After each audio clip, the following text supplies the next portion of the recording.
The preparation was done well. Everything is, as you can see. Now we are in the last bit of aligning the small portion and also making the beds. As you can see, we are measuring. That is our, our measuring gadget to make sure that they are all done as it's supposed to be done. Like in this section, I've done 4 meters beds. It's a 4 meters, but the width of the bed will be 1 meter. So the length will be 4 meters. This is an irrigation line. This is where water will be going through, but I'm going to show you about that. So we're just beginning setting up everything, and so that you can get the best beds. So know that you are dealing with the best, so you are going to get it right and supposed to be done the right way. This is now how we do it.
Uh, the beds, after making the beds, now we demarcate them.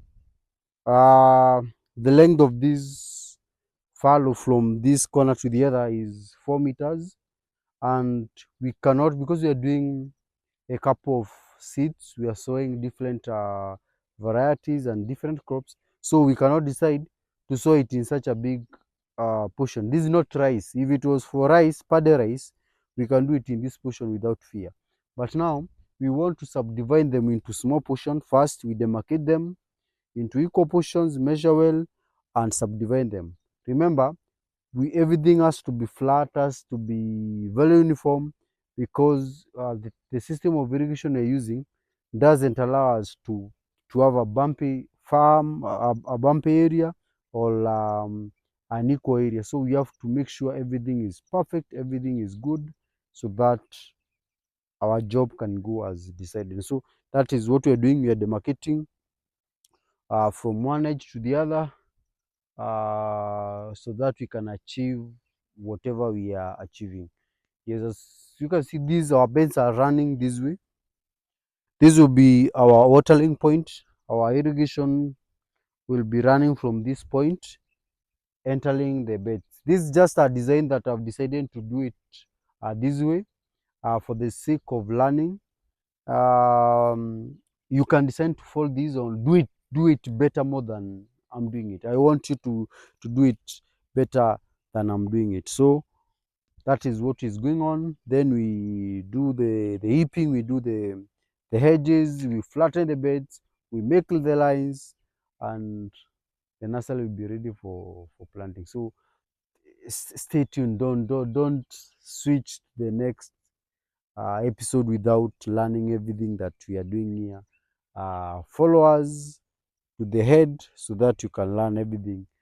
If you're not taking notes, don't forget to save this note, to save this video, so that you can always be refer to it and learn. By if you ever forget what we did or what is being done. So it's as simple as that. As simple as that.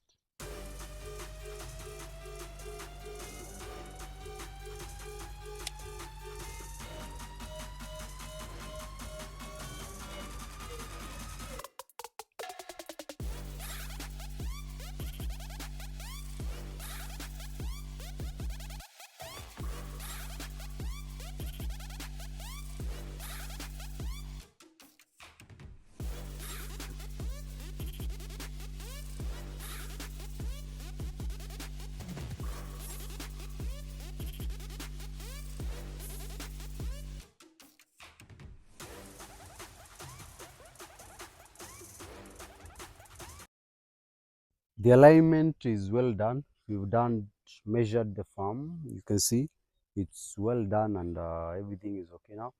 The system that I'm using is the Furrow irrigation.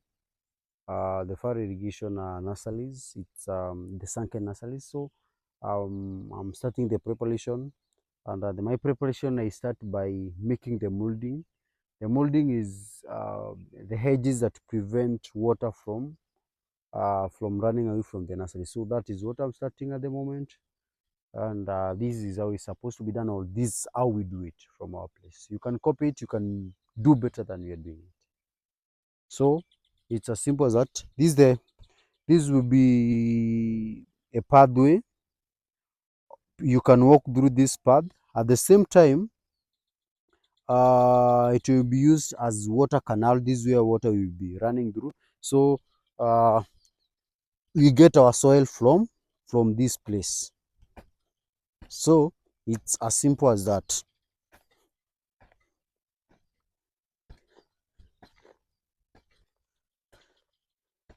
Remember, don't make the water canal very deep. Don't make it very deep, because you make it very deep, you won't be able to irrigate your nursery as well. So make it as shallow as possible. Make it as shallow as possible. So we do it. This is just how we are starting it. You are going to like it by the end of this session.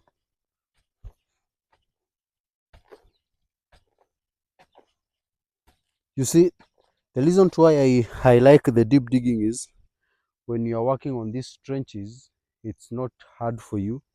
It's very easy. So if you compromise on digging, it becomes very hard for you to make the trenches. It becomes very hard for you. Very, very hard.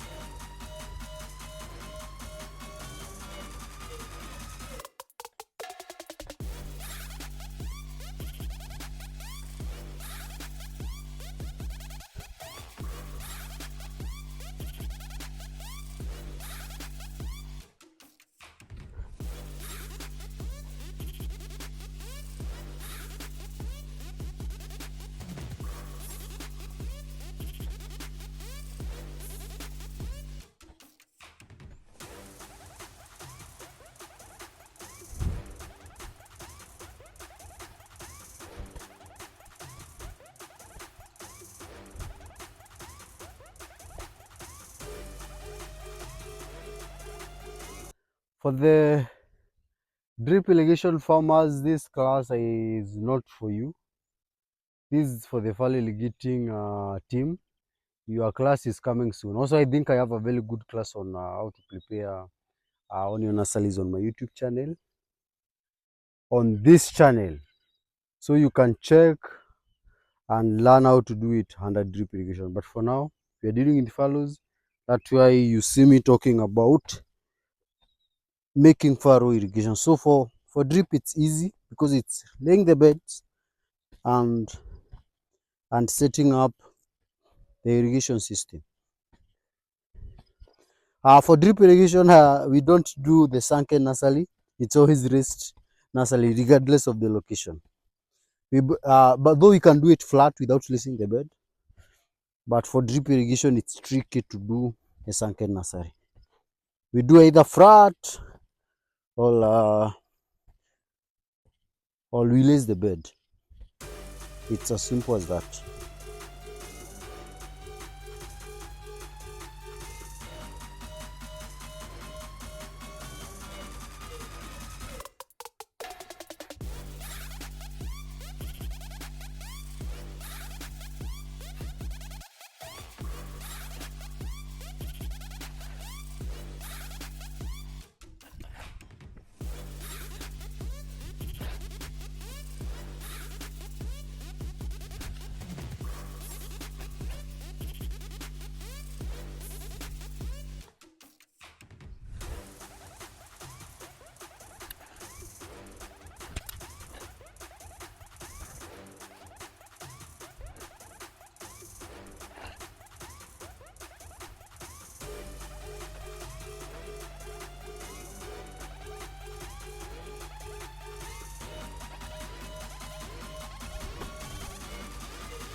Now what you need to adhere to when setting the beds or when you're preparing this is how water flows.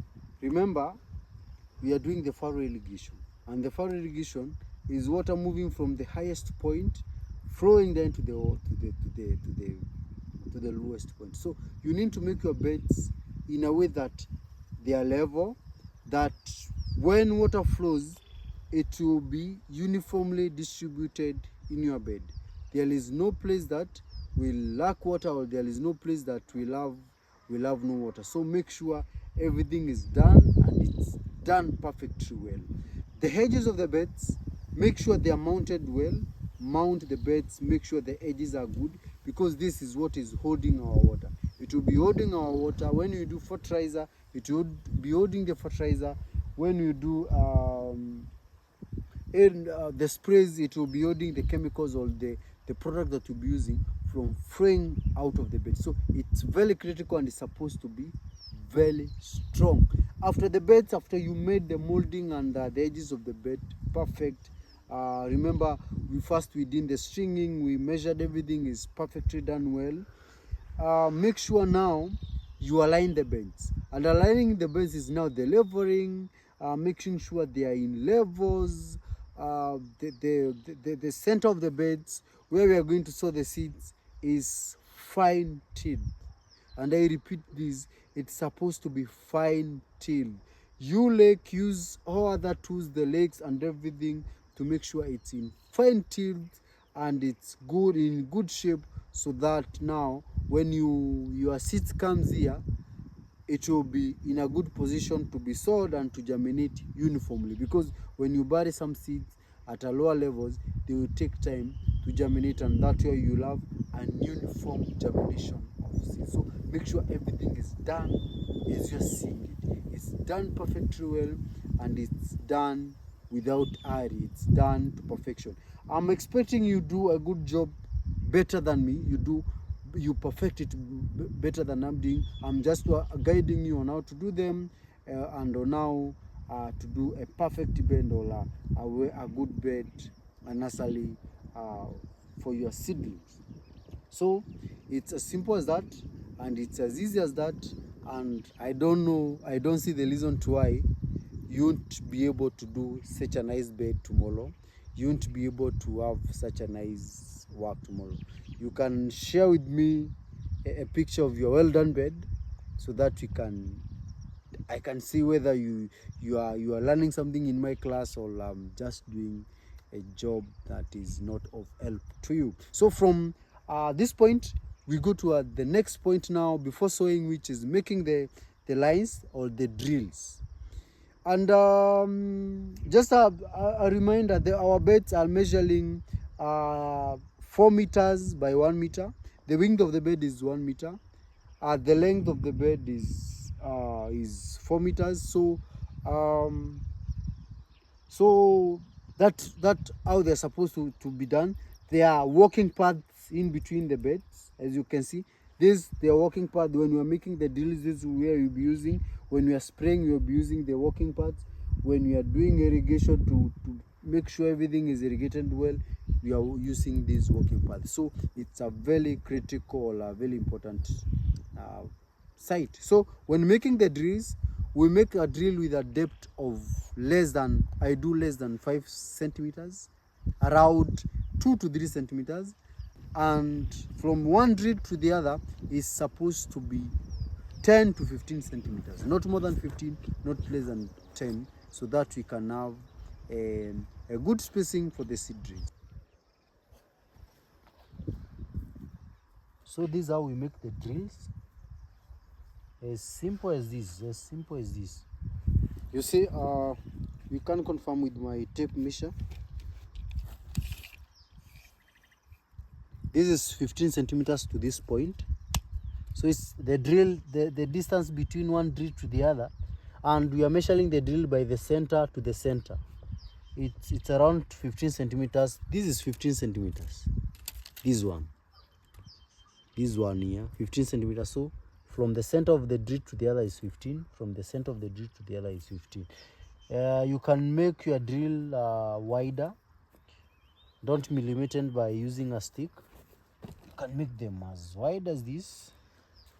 See, I think I'm used to this to an extent that I don't need, I can use my eyes to measure the drills. So it's as simple as this. You can see I'm used to this to an extent I don't need to measure the drills myself. I can be one of the reasons we usually make these beds 1 meter with a width of 1 meter is I can work from this hedge. You see, I can make half drills from this edge, make these drills from this edge the way I'm making them, then come to the other edge and complete my drills. You see, but if they are 1 meters, more than 1 meter width, you'll have a lot of struggles to work on the center of your drills, or when you're working for on your seedlings, you'll struggle a lot. So it's as simple as this.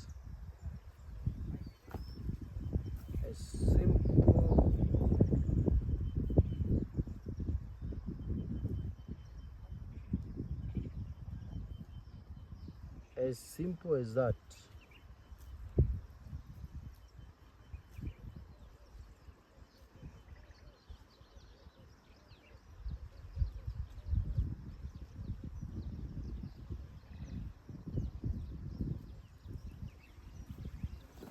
You see, you do them halfway.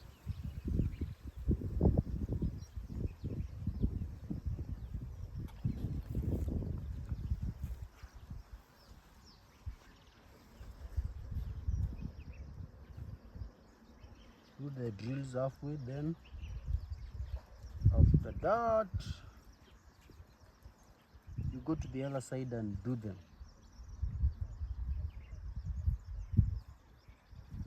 You see how it's simple to do them using your fingers because the soil was well dug.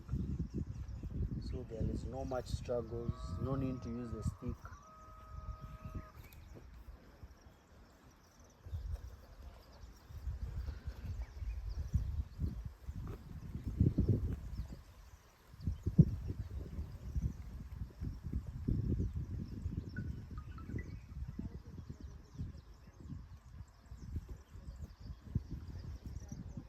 No matter the seeding that you're doing, maybe you're doing onions, you're doing cabbages, you're doing this and this, make sure you do them well so that now you come to sowing the seeds with ease and with comfort without much struggle and have the best seedlings from your nurseries. I told you, you can do them in your farm, you can do them for business. So if you're asking yourself what you can do to get easy money within a month, you can raise your nursery and sell them to farmers or to people doing kitchen gardens. Generally to farmers, because everybody is a farmer, either doing kitchen garden or doing large scale farmer. So you can do business out of them. Hope you've learned something out of this session and you are going to apply it to your farm.